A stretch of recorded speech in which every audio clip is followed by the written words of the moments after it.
Hey everyone, and welcome to the Groove Allotment. Now today I'm going to talk about why you should listen to your mixes or masters in mono. You may have seen it written or heard people talk about listening to them in mono and thought, why would I want to do that? Stereo sounds so much better and most people hear in stereo. And that's not going to really benefit me. Well, I'm going to run through 4 reasons why I find mixing in mono, listening to my mixes in mono, as well as stereo obviously, but why I find it indispensable. Right, so the first reason, and probably the most obvious, why we would want to listen to our mixes and masters in mono, some seriously good alliteration there, is to hear how they would sound on a mono sound system. You may be thinking, mono? Does anyone listen in mono anymore? It's actually more common than you may realise. For example, the humble Bluetooth speaker. Many of them are just one speaker. A lot of PA systems or systems in clubs and bars are mono. Another example, this is a bugbear of mine. I'm sure you've all been in people's houses where they have a stereo hi-fi. But what have they done? They've put the speakers right next to each other and usually behind a sofa. But that is effectively a mono system. So in the same way you may already do the car test, listen to your mix in a car or on a cheap set of headphones, it's good to listen in mono so you will hear how it will translate onto a mono system. Next we're going to talk about phase. Now listening to a mix in mono is a great way of identifying and fixing phase issues. Now what do we mean when we talk about phase? Well, very quickly, I should probably do a whole video on this, but very quickly this is what we're talking about. So in this room, sound, and in your room, is compressions and decompressions of air. When the speaker pushes out, it compresses the air. When it goes back, it creates a low pressure, and that travels through the air like this. On a computer, it's usually represented as a sine wave or something like that, but it's exactly the same. The top of the wave on the computer is a compression of air, the bottom is a decompression, and the line down the middle is where the air is at neutral pressure. Now what happens when you've got, say, 2 different sources of sound like this is they're both creating high and low pressure. Now when a high pressure leaves both speakers at the same time, it'll arrive at my head and they'll add together. That's called constructive interference. When they arrive out of phase, i.e. a high pressure and a low pressure, and arrive at my ears, they cancel out. And that creates deconstructive interference. Now, phase is wonderful because it creates immensely complex sounds that we enjoy listening to, but it can create some really big problems, especially in the low frequencies. It can cause the bass to just sort of disappear. In the mids, it can create these peaks in frequencies and troughs where things are adding together and things are cancelling. And so we're going to look at a couple of examples. So let's get into the session. We're going to use drums first up. So here are the drums in lovely stereo.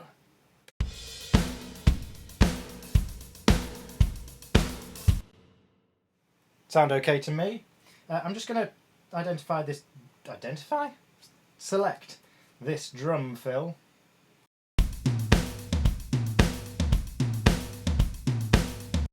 Okay, now mono. So, this is a really good technique if you're recording drums or mixing drums. Select the overhead. Make sure it's in mono, we know it is already because we just listened, and then go through each instrument one at a time and just click the phase on or off. And listen in particular to the low frequencies and choose the one that gives you the most low end, the fullest low end. When you're recording drums, there are loads of mics. It's a loud instrument, usually in a lively space. The mics are quite close together, there's reflections everywhere, there's lots of bass from the kick and the toms, and it's very easy for this sound, it's all arriving at different mics at different times, to get jumbled up and cause all sorts of cancellations. On the rack tom we have this exact problem. So let's go there, overheads, rack tom. Now when I flip the phase, let's just hear how it changes. Whoa, it jumps out of the mix more, it's way more obvious, there's more low end, there's more mids. So when you're recording you need to go through each drum and check that they're phase aligned. That way they'll all add together and create a big, full, powerful drum sound. Really, really important. So we fixed that issue. Now, there's another issue here. Now, it's quite common in modern music to layer extra snares or even kicks underneath the existing one to fatten it up. So I've done that with the kick in this song. Well, I've done it with the snare as well, but let's just have a listen.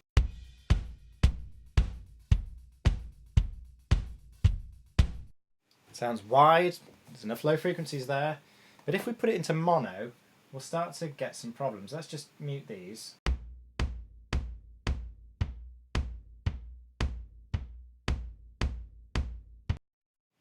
Now, this is waves phase. You don't need this to fix phase issues, but it's just very good at being able to visualize what's going on here. So we're just going to capture and zoom in. Oh, wow. That's really out of phase. Now, I haven't done anything with this. I've just literally loaded two samples in that I thought, yeah, they sound fairly similar. They'll complement each other. But we can see on this graph alone, they are miles out of phase.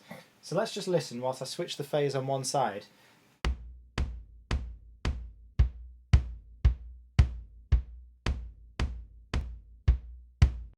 It's like a different drum. Now, these they are nowhere near as obvious in stereo. You'll still be able to hear them a bit, but not to the same extent.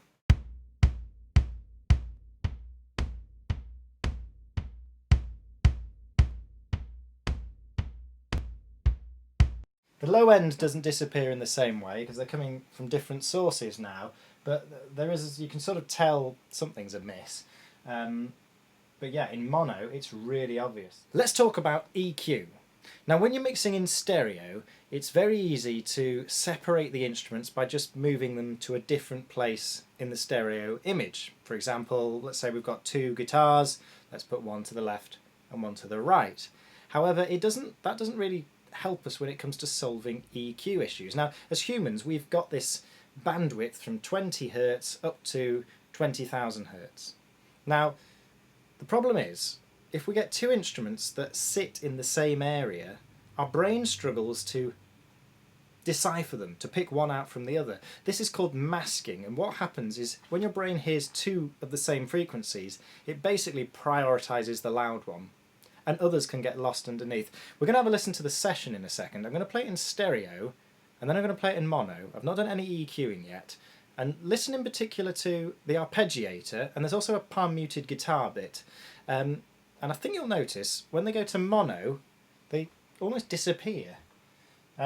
So let's just check. We are in stereo. Here we go.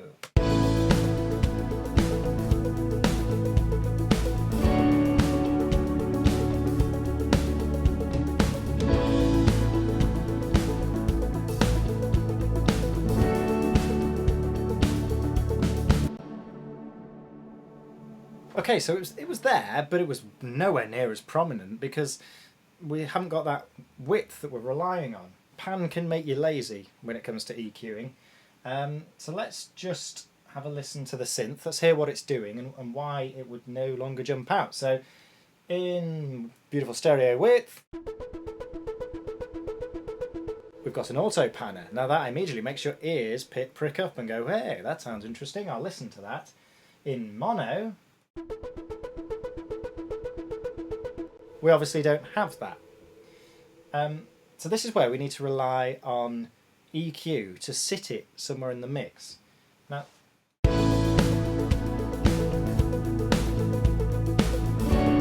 lots of low mid information in that, and it doesn't need to be there. The piano's got no nothing's got its place.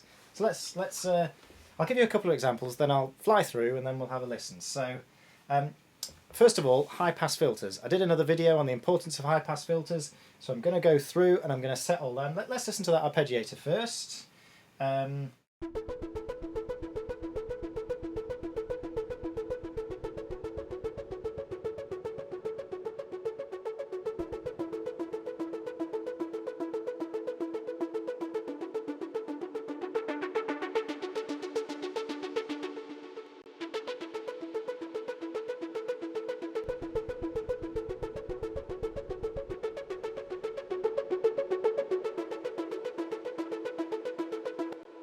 Okay, got rid of loads of low end just because I know I don't need that low end there. There's lots of other instruments that are going to sit there, so there's definitely going to be space in the high mids.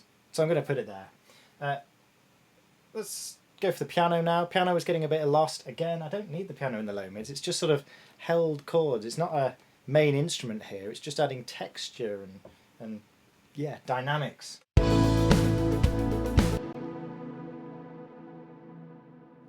So first up, the high pass filter.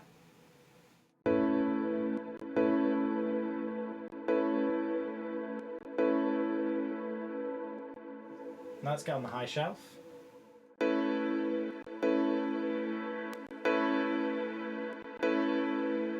Now you might be listening to that and saying, that doesn't sound as good as it does when it's not EQ'd. It sounds really full and rich.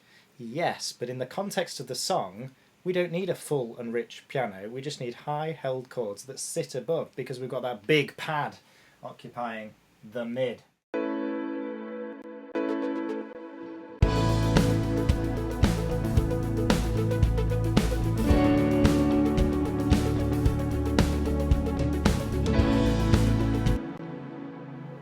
Right, I'm just going to go through and do the rest now.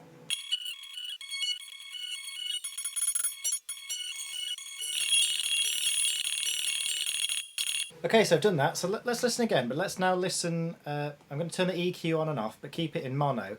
Again, let's listen to that arpeggiator, and you will notice when the EQ is on, it just jumps out of the mix a little bit more.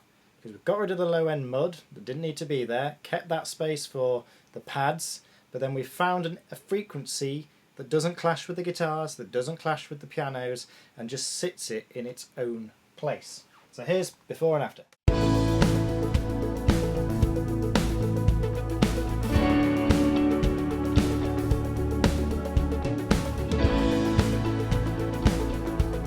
So that little palm muty guitar is just slightly more obvious, that arpeggiator is way more obvious.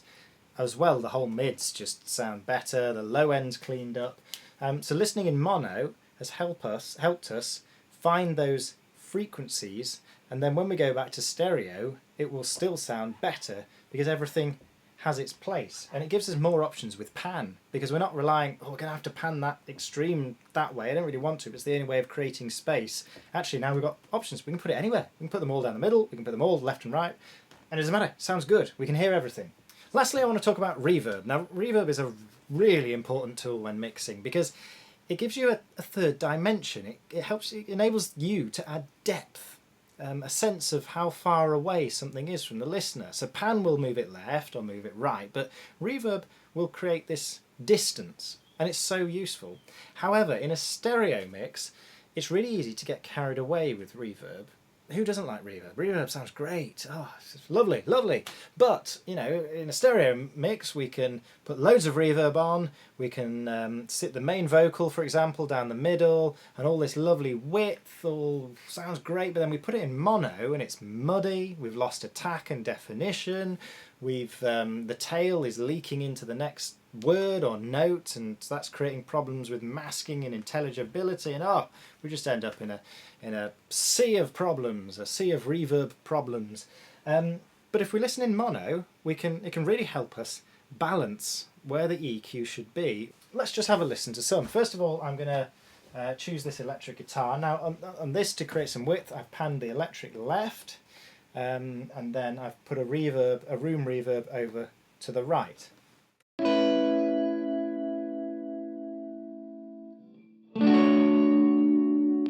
As it stands, to my ears, sounds fine. I can hear the definition of the strings, I can hear the clarity of the guitar.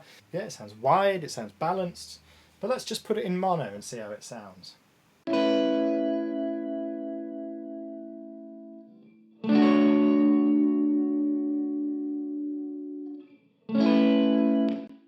Ooh, especially that second chord. Suddenly we've lost that sparkle, that definition. It suddenly starts to sound a bit boxy, a bit mushy. It's just, to me, that says there's just too much reverb at the minute.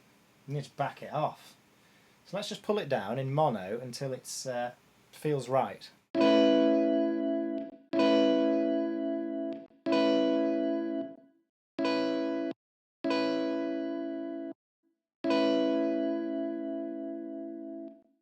Okay, now let's go back to stereo.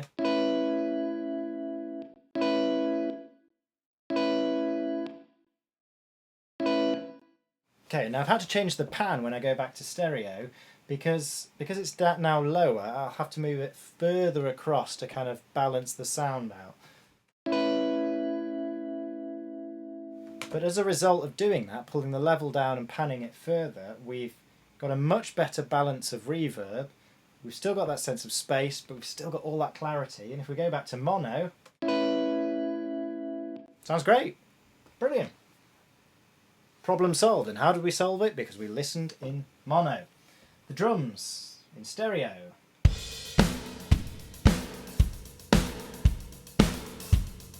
Sense of space, big snare, cavernous. Yay, great. Mono. Turns to mush.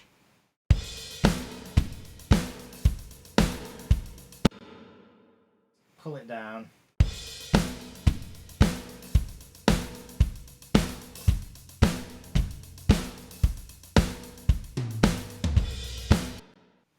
So we've shortened the length of the reverb, we pulled the level down, particularly on the snare. Most of that was actually coming from the overheads, not the snare send. And that already sounds better.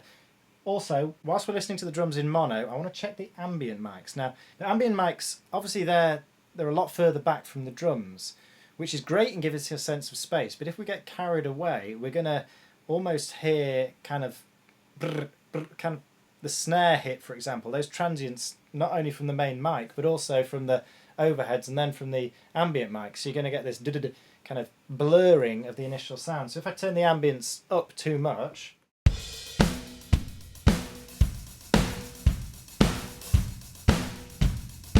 sounds like there's two kicks being hit, like that. Now in stereo, it just sounds massive. But in mono, it sounds rank. So it can help us either do two things. We can either pull the level down,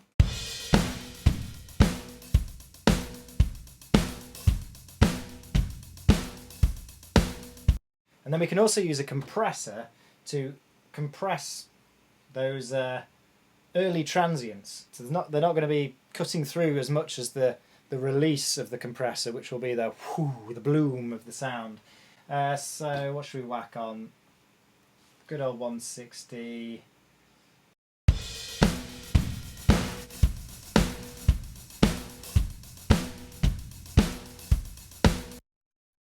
Okay, I'd probably use a different compressor for that, but just that's a quick demonstration. We've clamped down on the transients so we can let the release, the rest of the sound, add this sense of ambience without it getting cluttered. Okay, so we've been through the session, we've checked the phase alignment, we've checked the EQ, we've checked the reverb.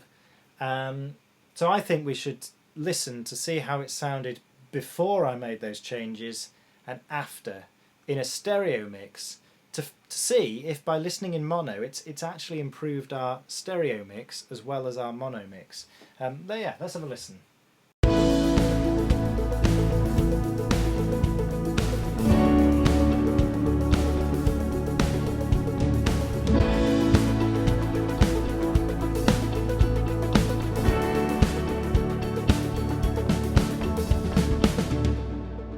It sounds so much better after we've made those changes. So, lesson to be learned is always check your mixes in mono, your masters in mono. Otherwise, these problems may pass you by without even realising. Just a very last quick thing to say as well is it's even more important when you're listening on headphones, because with headphones the sound isn't interacting in a room and cancelling and adding. So these problems are just not going to exist on headphones at all, whilst they will exist in the real world. You could flip the phase on one side of another, it'll make your head feel dizzy, but it won't cancel out like it will in a real room. I hope you've enjoyed this video. Yeah, check out my other videos, ask me any questions, let me know if you want me to do more videos about anything particular, any questions you have. I'd love to help you in any way I can. Please subscribe, and yeah, thank you very much for watching. Ta-ra now!